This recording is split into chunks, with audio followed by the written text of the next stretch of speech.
हाय दोस्तों, नमस्कार।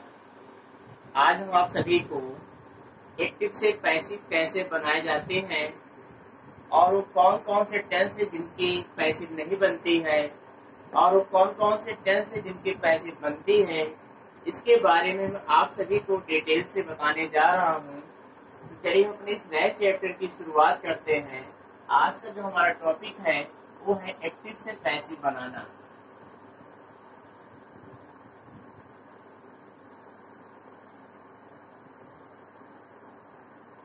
How to change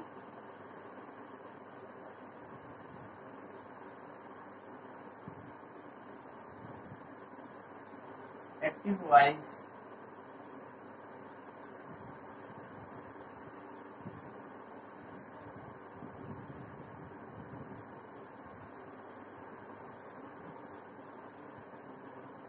into passive voice।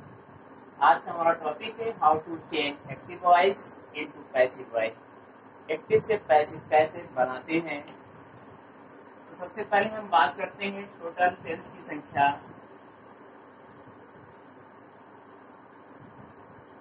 Total number of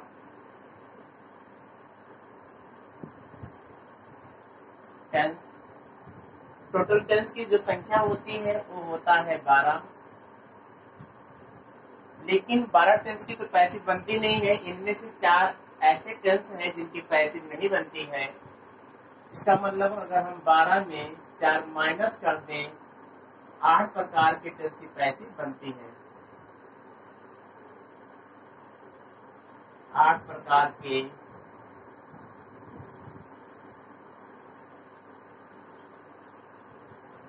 tense की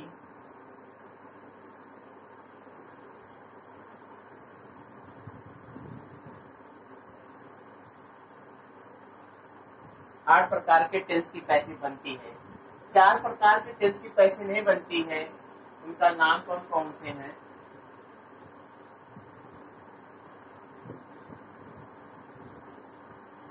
present, perfect,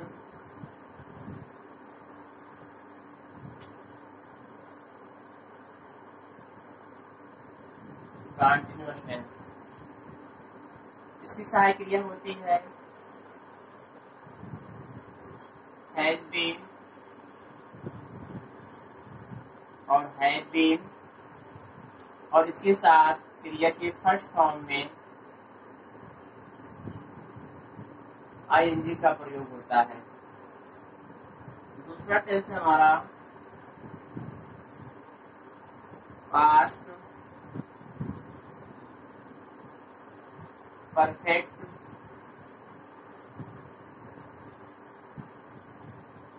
continuous tense. इसकी सहायक क्रिया केवल एक ही होती है,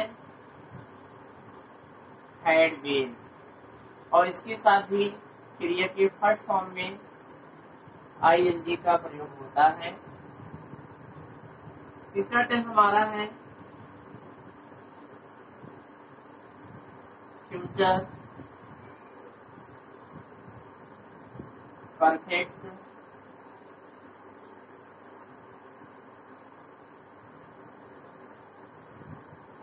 कंटीन्यूअस टेंस। इसकी सहायक क्रिया होती है विल हैव बीन।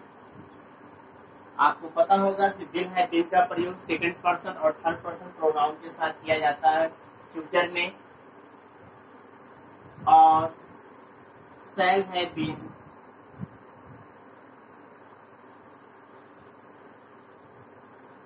प्लस इसके साथ भी क्रिया के फर्स्ट फॉर्म में आईएनजी का प्रयोग होता है। शैल हैव बीन का प्रयोग फर्स्ट पर्सन प्रोनाउन आई और बी के साथ होता है, से सेकंड पर्सन और थर्ड पर्सन प्रोनाउन के साथ फ्यूचर में विल हैव बीन का प्रयोग होता है। चौथा टेंस हमारा है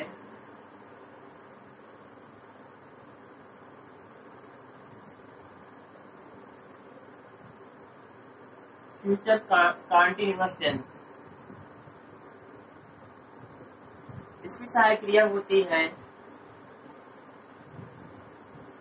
विल बी तथा शैल बी, और इसके साथ भी क्रिया के फर्स्ट फॉर्म में आईएनजी का प्रयोग होता है। ये चार हमारे ऐसे टेंस है जिनकी पैसिव नहीं बनती है, इसलिए आप इनको अच्छे से पहचान लें। सहायक क्रिया से हम टेंस की पहचान करेंगे। यदि मान लिया जाए किसी ने आपको present perfect continuous tense, past perfect continuous tense या फ्यूचर परफेक्ट कंटीन्यूअस टेंस या फिर फ्यूचर कंटीन्यूअस टेंस की पैसिव आपको बनाने के लिए दे दे, केवल आपको चेक करने के लिए कि आपको कहां तक पता है, तो आप इन सहायक क्रियाओं को अगर आपने देखा पहले से ही वाक्य में अगर लगा हुआ है और उस टेंस की पैसिव आपको बनाना है, तो आप सीधा सा आंसर देंगे इस टेंस की पैसिव नहीं बनती है। जैसे मान लीजिए हमने आपको एग्जाम्पल के तौर पर दे दिया, she has been singing a song.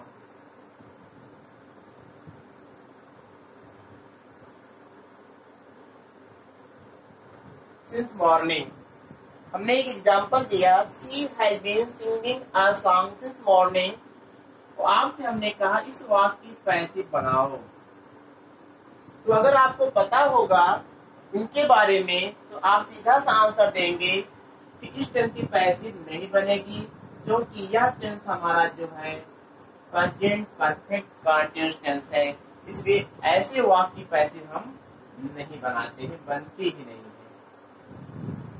ठीक, अब आगे हम बात करेंगे कि वो 8 प्रकार के जो टेंस है जिनकी पैसिव बनती है वो कौन कौन से हैं।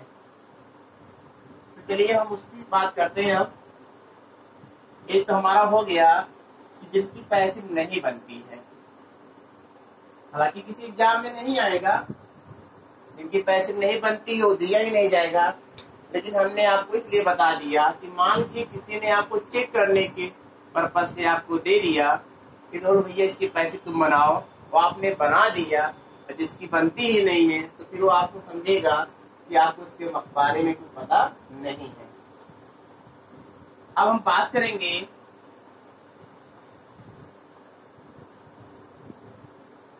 वो 8 प्रकार के जो टेंस होते हैं जिनकी पैसिव बनती है। तो हम टेंस का नाम नहीं लिख रहे हैं, केवल हम उसको बोलेंगे। अगर एक्टिव वॉइस के वाक्य में, यहाँ हम एक्टिव वॉइस लिख लेते हैं और इधर हम पैसिव लिख लेते हैं। पहला हमारा है present indefinite tense. Present indefinite tense में वाक्य अगर आपका इंट्रोगेटिव है या नेगेटिव है, तो कहीं ना कहीं जरूर आपको डू और डज मिलेगा। और यह मान लीजिए कि डू डज का प्रयोग नहीं हुआ है, वाक्य आपका अफर्मेटिव है, तो क्रिया की फर्स्ट फॉर्म आपको मिलेगा। क्रिया का फर्स्ट फॉर्म प्रयोग हुआ रहेगा या कहीं कहीं पर क्रिया के फर्स्ट फॉर्म में यस या ईएस लगा रहेगा, तब आप पैसिव बनाने के लिए उसके साथ इज एंड आर का प्रयोग करेंगे। दूसरा टेंस हमारा है future present continuous tense. Present continuous tense की सहायक क्रिया होती है इज, एम तथा आर। और मान लीजिए कि वाइल में इज एम आर आया है और उसकी पैसिव तुम्हें बनाना है, तुम उसके साथ इज बीइंग, एम बीइंग तथा आर बीइंग का प्रयोग करोगे। तीसरा टेंस हमारा है present perfect tense. Present perfect tense की सहायक क्रिया होती है और हैज। हैज अगर दिया है और पैसिव बनाना है, तो आप पैसिव बनाते समय हैज बीन तथा हैव बीन का प्रयोग करेंगे। चौथा हमारा होता है past indefinite tense. Past indefinite tense की सहायक क्रिया डिड होती है। एक्टिव वॉइस में डिड मिलेगा जब आपका वाक्य नेगेटिव या इंटरोगेटिव में रहेगा, या फिर क्रिया की सेकंड फॉर्म आपको मिलेगा। इनमें से कोई एक रहेगा, तब आप उस वाक्य की पैसिव बनाते समय पैसिव वॉइस में कर्ता के अनुसार वाज या वेयर का प्रयोग करेंगे। पांचवा हमारा है past continuous tense. Past continuous tense की जो सहायक क्रिया होती है वाज और वेयर होती है, और इसकी पैसिव बनाते समय हम कर्ता के अनुसार वाज बीइंग या वेयर बीइंग का प्रयोग करते हैं। छठवां हमारा है past perfect tense. Past perfect tense की एक ही सहायक क्रिया हैड, और इसकी पैसिव अगर आपको बनाना है तो पैसिव बनाते समय सभी कर्ताओं के साथ हैड बीन का प्रयोग करना है। सातवां हमारा है future indefinite tense. Future indefinite tense में आपको विल या शैल सहायक क्रिया मिलेगी, और पैसिव बनाते समय आप कर्ता के अनुसार विल बी या शैल बी का प्रयोग करना है। यहाँ पे आपको ध्यान देना है कि सेकंड पर्सन प्रोनाउन या थर्ड पर्सन प्रोनाउन के साथ विल बी का प्रयोग करेंगे। उसके बाद फर्स्ट पर्सन प्रोनाउन जैसे कि आपका आई और बी है, उसके साथ आप शैल बी का प्रयोग करेंगे। आठवां टेंस हमारा है फ्यूचर परफेक्ट टेंस, जिसकी सहायक क्रिया होती है विल, हैड तथा शैल हैव। इसकी पैसिव अगर हम बनाएंगे तो पैसिव बनाते समय विल हैव बीन तथा शैल हैव बीन का प्रयोग करेंगे। ये तो हो गया जिस टेंस की पैसिव बनती है। एक बार फिर से मैं इसका नाम पढ़ दे रहा हूँ। ये हमारा प्रेजेंट इंडेफिनिट टेंस है, जिसकी सहायक क्रिया डू, डज या क्रिया या मेंबर की फर्स्ट फॉर्म आएगा। उसकी पैसिव बनाते समय आप इज एम आर का प्रयोग करेंगे कर्ता के अकॉर्डिंग। दूसरा हमारा प्रेजेंट कंटीन्यूअस टेंस है, जिसकी सहायक क्रिया इज एम आर होता है, और इसकी पैसिव बनाते समय आप कर्ता के अनुसार is being, am being, are being का प्रयोग करेंगे। तीसरे नंबर पर हमारा आता है प्रेजेंट परफेक्ट टेंस, जिसकी सहायक क्रिया होती है और हैव। इसकी पैसिव बनाते समय आप कर्ता के अनुसार हैज बीन का प्रयोग करेंगे। चौथा हमारा है डिड या क्रिया की सेकंड फॉर्म, जो कि पास्ट इंडेफिनिट टेंस होता है। इसकी पैसिव बनाते समय कर्ता के अनुसार वाज या वेयर का प्रयोग करेंगे। पांचवा हमारा है past continuous tense. Past continuous tense की जो सहायक क्रिया होती है वो होता है वाज और वेयर, और इसकी पैसिव बनाते समय हम कर्ता के अनुसार वाज बीइंग या वेयर बीइंग का प्रयोग करते हैं। इसी तरीके से हमारा 6वें नंबर पे आता है पास्ट परफेक्ट टेंस, जिसकी एक ही सहायक क्रिया होती है, इसलिए उसकी पैसिव बनाते समय हम लोग हैड बीन का प्रयोग करते हैं। कर्ता हमारा चाहे सिंगुलर हो या प्लूरल, इसे कोई मतलब नहीं है। 7वें नंबर पे हमारा आता है फ्यूचर इंडेफिनिट टेंस, जिसकी सहायक क्रिया विल और शैल होती है। पैसिव बनाते समय हम विल बी, शैल बी का प्रयोग करते हैं। और 8वें नंबर पे हमारा आता है future perfect tense. Future perfect tense की जो सहायक क्रिया होती है वो होता है विल हैव, शैल हैव, और इस टेंस की पैसिव बनाते समय हम लोग विल हैव बीन और शैल हैव बीन का प्रयोग करते हैं। अब थोड़ा सा हम बात करते हैं सब्जेक्ट और ऑब्जेक्ट के बारे में, क्योंकि पर्सनल प्रोनाउन साथ होते हैं, इसको भी जानना जरूरी है। सब्जेक्ट और ऑब्जेक्ट, ये हमारा सब्जेक्ट हुआ।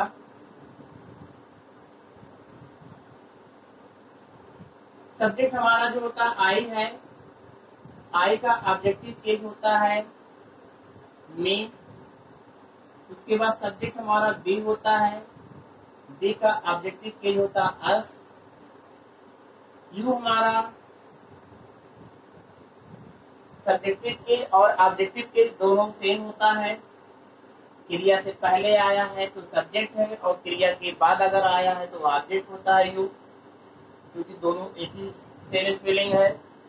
उसके बाद हमारा होता है ही का ऑब्जेक्ट हिम होता है। फिर सी होता है, सी का ऑब्जेक्ट हर होता है। फिर हमारा देम होता है, दे का जो ऑब्जेक्ट होता है ऑब्जेक्टिव चीज, इसका देम होता है। और सातवां हमारा होता है इट, इसलिए इट का ऑब्जेक्टिव इट होता है। इसको भी जानना जरूरी है क्योंकि हम पैसिव वॉइस में सबसे पहला काम जो है वाक्य के ऑब्जेक्ट को सब्जेक्ट बनाते हैं। इसलिए वाक्य का ऑब्जेक्ट मान लीजिए मी है, तो जब आप उसको आगे लाएंगे तो आई बन जाएगा। और अंत में जब आप बाई का प्रयोग करते हैं तो कर्ता को कर्म बनाया जाता है, तो आप आई को जब पीछे ले जाएंगे तो मी हो जाएगा। इसलिए इसको आपको याद होना चाहिए। उसके बाद नाउन अगर आता है, चाहे वो कर्ता कारक के रूप में आता हो या कर्म कारक के रूप में आता है, तो उसमें कोई परिवर्तन हमें नहीं करना है। अगर आगे राम है तो पीछे अगर बाई होके जाएगा तब भी राम ही बोला जाएगा। अगर मान लीजिए क्रिया के बाद राम आया हुआ है, आई टीच राम, तो राम को जब हम लोग आगे लाएंगे तब भी राम ही रहेगा। इसका मतलब कि नाउन में हम कोई परिवर्तन नहीं करते हैं। अब हम बात करते हैं कैसे हम इसको बदलते हैं, इसके नियम।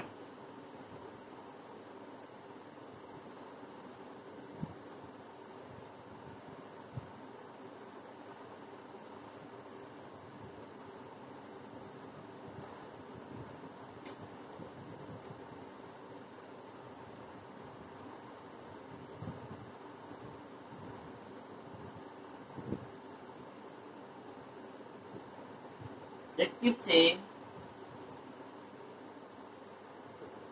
पैसिव के नियम, पैसिव बनाने के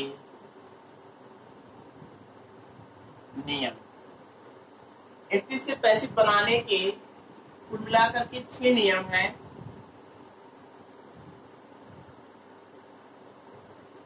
पहला रूल है कि वाक्य के ऑब्जेक्ट को सब्जेक्ट बनाते हैं।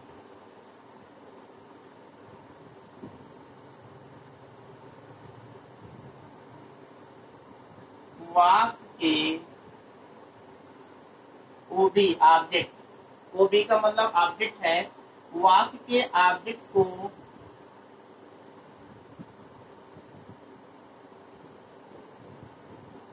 सब्जेक्ट बनाते हैं।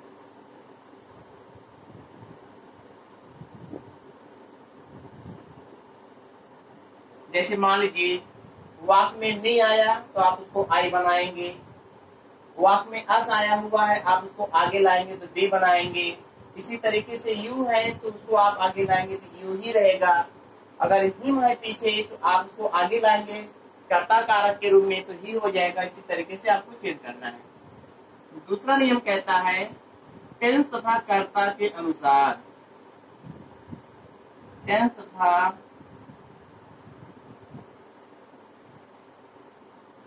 कर्ता के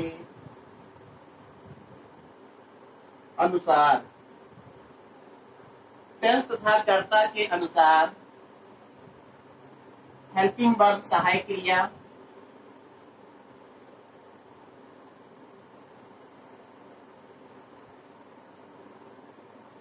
सहायक क्रिया का प्रयोग करते हैं। सहायक क्रिया का प्रयोग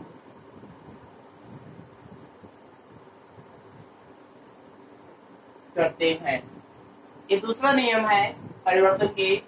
तीसरा नियम हमारा है कि क्रिया की थर्ड फॉर्म का प्रयोग करते हैं। हमेशा पैसिव वॉइस में, हमेशा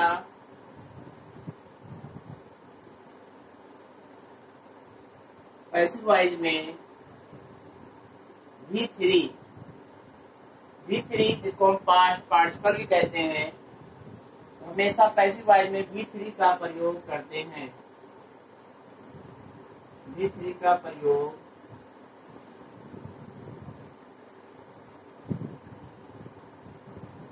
करते हैं। चौथा नियम है ETC का प्रयोग करते हैं, बचे हुए शब्द का प्रयोग करते हैं।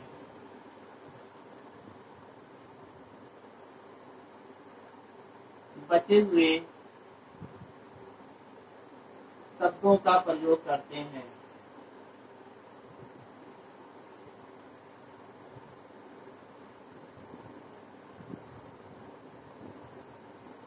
पांचवा नियम है बाई का प्रयोग करते हैं। 5वां नियम है बाई का प्रयोग करते हैं। और 6वां नियम हमारा पहले नियम का अपोजिट है। वाक्य के सब्जेक्ट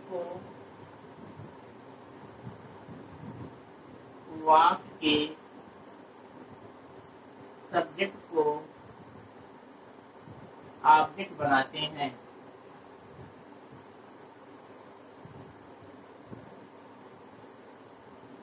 वाक्य के सब्जेक्ट को ऑब्जेक्ट बनाते हैं।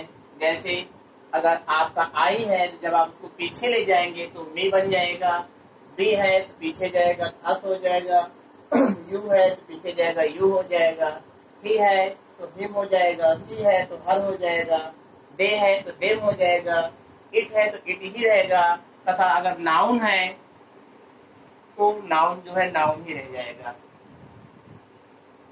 अब हम आपको बताते हैं एक दो एग्जाम्पल के माध्यम से कैसे हम परिवर्तन करते हैं।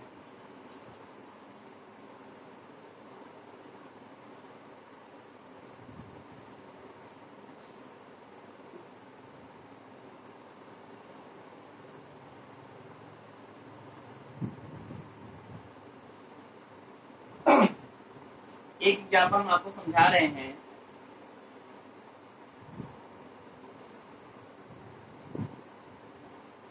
I teach her daily। इसका अर्थ है मैं उसे रोज पढ़ाता हूँ। I teach her daily, मैं उसे रोज पढ़ाता हूँ। इस वाक्य का हमें पैसिव बनाना है, इसको हमें पैसिव में बदलना है। तो पैसिव बनाने के लिए दो चीजों को ध्यान देना है। टेंस और सेंटेंस को पहचानना। टेंस हमारा प्रेजेंट इंडेफिनिट टेंस है और सेंटेंस हमारा असर्टिव है। ये दो चीजों को पहचानना बहुत जरूरी है। अब हम नियम के अकॉर्डिंग इसको करेंगे। पहला नियम है कि वाक्य के ऑब्जेक्ट को सब्जेक्ट बनाएं। तो हमारा यहाँ हर है तो हर का आगे आएगा सी हो जाएगा। अब टेंस और कर्ता के अनुसार सहायक क्रिया। टेंस हमारा प्रेजेंट इंडेफिनिट टेंस है, इसलिए इज एम आर का प्रयोग करना है। सी हमारा सिंगुलर है तो यहाँ इज हो जाएगा। तीसरा नियम हमारा है क्रिया की थर्ड फॉर्म का प्रयोग करते हैं तो तीस का थर्ड फॉर्म टाट हो जाएगा, TAUGST। चौथा नियम है कि बचे हुए शब्दों को लिखते हैं। इसमें डेली है हमारा एक एडवर्ब है, इसको लिख लेंगे या डेली लिख लेंगे। फिर पांचवा नियम है कि हम बाई का प्रयोग करते हैं। बाई का प्रयोग हमने कर लिया। और छठवां नियम जो है हमारा वाक्य के सब्जेक्ट को ऑब्जेक्ट बनाते हैं तो बाई में हो जाएगा। आज के लिए बस इतना ही। धन्यवाद।